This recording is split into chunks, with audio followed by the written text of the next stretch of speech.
비트코인은 이제 하원과 상원 그리고 백악관에서도 최우선 과제로 자리 잡았습니다. 디지털 자본으로서의 비트코인에 대해 여야를 막론하고 완벽한 초당적 지지와 합의가 이루어지고 있으며 전 세계적으로 비트코인이 디지털 자본으로 채택될 수 있도록 돕는 법안들 역시 마찬가지입니다. 안녕하세요. 듣기만 해도 내 자산을 지키는 비트코인 바이블입니다. 비트코인을 단순한 자산이 아닌 글로벌 금융 시스템의 새로운 기축으로 만들고 있는 기업 마이크로스트래티지의 2026년 1분기 어닝콜이 발표되었습니다. 현재 이들은 전 세계 비트코인의 무려 3.9%를 장악하며 거대한 비트코인 개발 회사로 진화했는데요. 앤드류 강 IR 담당자의 압도적인 오프닝으로 시작하겠습니다. 구독, 좋아요, 알람 설정하시고 당신의 자산을 지키세요. 이번 분기 실적을 살펴보면요, 2026년은 아주 강력하게 출발하고 있습니다. 현재 우리는 81만 8,334개의 비트코인을 보유하고 있는데, 이는 앞으로 존재할 모든 비트코인의 약 3.9%에 해당하는 규모입니다. 이로써 저희는 전 세계에서 가장 큰 기업 비트코인 보유자로서의 리더십을 유지하고 있죠. 시가총액은 이제 620억 달러에 달하고 STRC, 즉 스트레치 우선주는 85억 달러 규모로 성장했습니다. 이는 강력한 시장 적합성과 투자자 수요를 보여주며 비트코인을 기반으로 안정적인 가격과 매력적인 수익률을 원하던 투자자들의 갈증을 완벽히 채워주고 있습니다. 단순히 빚을 내서 비트코인을 무식하게 사모으는 것 아니냐고요? 아닙니다. 폭르 CEO의 발표를 들어보면 이 회사의 진정한 가치 창출 구조를 알 수 있습니다. 절대적인 보유량보다 중요한 건 주주들이 가진 주식 한 주당 떨어지는 비트코인의 비율, 즉 BTC 수익률을 극대화하는 것이죠. 폭르 CEO의 말을 들어보겠습니다. 우리의 궁극적인 비즈니스 목표는 주당 비트코인을 늘리는 것인데요. 올해 들어 지금까지 주당 비트코인이 9.4% 증가했습니다. 지난달에 특히 가속화된 걸 보실 수 있죠. 1월과 2월은 0.4%, 0.1%로 약간 느리게 시작했지만 3월에는 3%, 그리고 4월에는 무려 6%로 2배나 뛰었습니다. 지난 분기 실적 발표에서 우리가 주당 비트코인을 7년 안에 2배로 늘리는 게 목표라고 말씀드렸죠. 이는 연간 약 10%의 BTC 수익률을 의미합니다. 앞서 말씀드렸듯 올해 이미 9.4%의 수익률을 올렸으니까요. 연간 목표 달성을 향해 아주 잘 나아가고 있는 겁니다. 자, 이제 올해 저희가 가장 좋아하는 주제인 디지털 크레딧에 대해 이야기해보죠. 우선주 자본이나 우선 신용이라는 개념이 완전히 새로운 건 아닙니다. 사실 산업혁명은 철도를 기반으로 구축되었고 그 철도는 디지털 신용, 아날로그 신용, 즉 그 당시의 우선주 자본을 바탕으로 만들어졌죠. 1800년대 후반에서 1900년대 초반에는 전 세계 자본 구조의 20에서 40%가 우선주였습니다. 그러다가 1900년대 중반과 2000년대 초반에 유동성 부채 시장이 성장하고 규제가 심해지면서 우선주 자본은 틈새 시장 용도로 밀려나게 되었습니다. 하지만 이제 사람들이 우선주 자본, 특히 디지털 크레딧에 눈을 뜨면서 우리는 이것이 다시 부활하는 걸 목격하고 있습니다.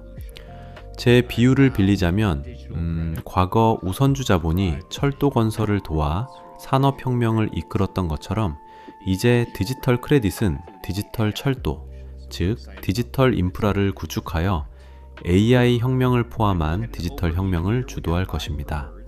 그래서 우리는 이 개념을 다시 세상의 중심에 세우게 되어 아주 기쁩니다. 아시다시피 사람들이 높은 샤프 지수를 찾을 때 보통 헤지펀드로 눈을 돌리죠. 맞습니다. 헤지펀드는 다양한 전략과 분석, 다양한 퀀트 전략을 활용해서 보통 S&P 500을 수익률로 앞서면서도 변동성은 낮추도록 설계됩니다. 그런데 여기서 보시다시피 그 다양한 헤지펀드 전략들을 살펴보면 STRC는 지금까지 당연하게도 초기 단계이긴 하지만 이미 이런 다양한 헤지펀드 전략들을 능가하고 있습니다. 멀티 전략이든 매크로 주식 차익 거래든 상관없이요. 그래서 우리는 이 디지털 크레딧이라는 신흥 카테고리에서 엄청난 이점을 보고 있습니다. 헤지펀드나 사모 크레딧, 사모 펀드와 비교해보면 첫째로 유동성이 매우 뛰어납니다. 이런 수준의 수익률과 샤프 지수를 얻으려면 보통 헤지펀드에서는 90일, 사모 크레딧은 3년에서 7년, 사모 펀드는 7년에서 10년 동안 자금을 묶어둬야 하죠. 게다가 우리는 수수료도 안 받습니다. 다른 전략들은 흔히 1에서 2%의 운용 수수료와 10에서 20%의 성과급, 소위 EN20 룰을 적용하잖아요. 아무것도 안 하고 가만히 들고만 있는데 어떻게 매년 10%씩 복리로 비트코인이 늘어날 수 있을까요? 이 마법을 가능하게 한 비밀 무기가 바로 MSTR이 창조해낸 새로운 금융 카테고리, 디지털 크레딧, STRC입니다. 과거 19세기의 철도가 산업혁명을 이끌었듯 이제 비트코인을 담보로 한 이 디지털 신용이 월스트리트의 헤지펀드 자금을 어떻게 블랙홀처럼 빨아들이고 있는지 확인해 보시죠.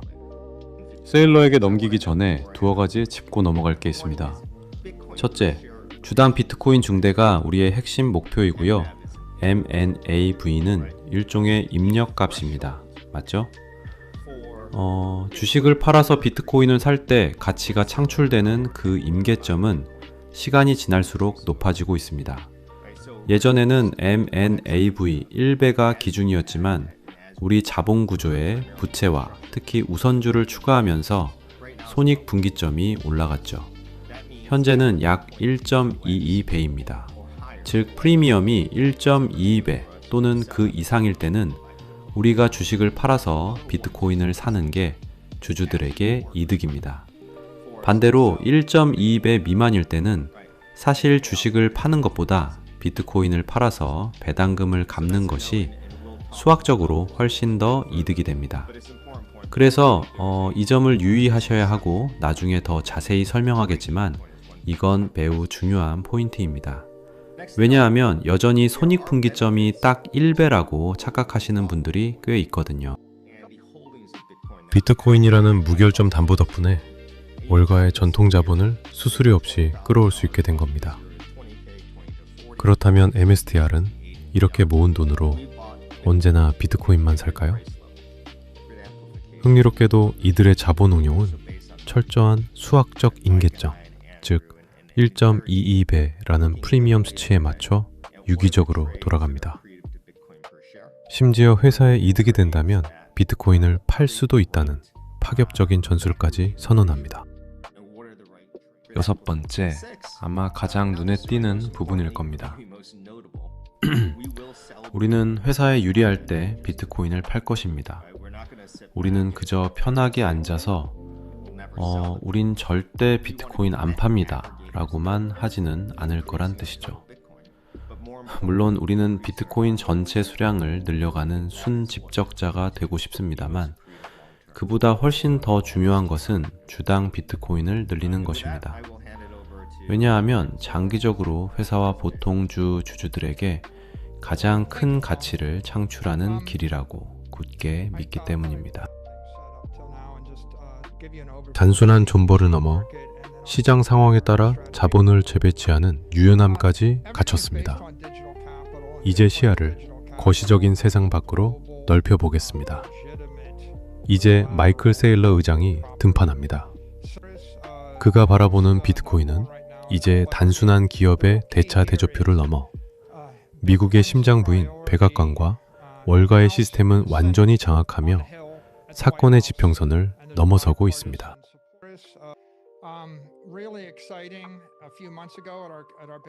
정말 흥미로운 일이죠. 몇 달 전 기업을 위한 비트코인 컨퍼런스에서 아주 중대한 발표를 들었습니다. 모건 스탠리, 시티, TD처럼 시스템적으로 중요한 대형 은행들이 비트코인을 자사 운영에 통합하겠다는 의지를 밝혔죠. 불과 3, 4년 전만 해도 우리가 그저 희망하기만 했던 일인데 이제 현실이 되었습니다. 비트코인이 은행 시스템에 완전히 통합되는 바로 그 시점, 그것은 영구적인 디지털 자본으로 확고히 자리 잡는 겁니다. 뉴스 스티커만 봐도 알 수 있죠. 전 세계 어디서나요. 이건 글로벌 현상입니다.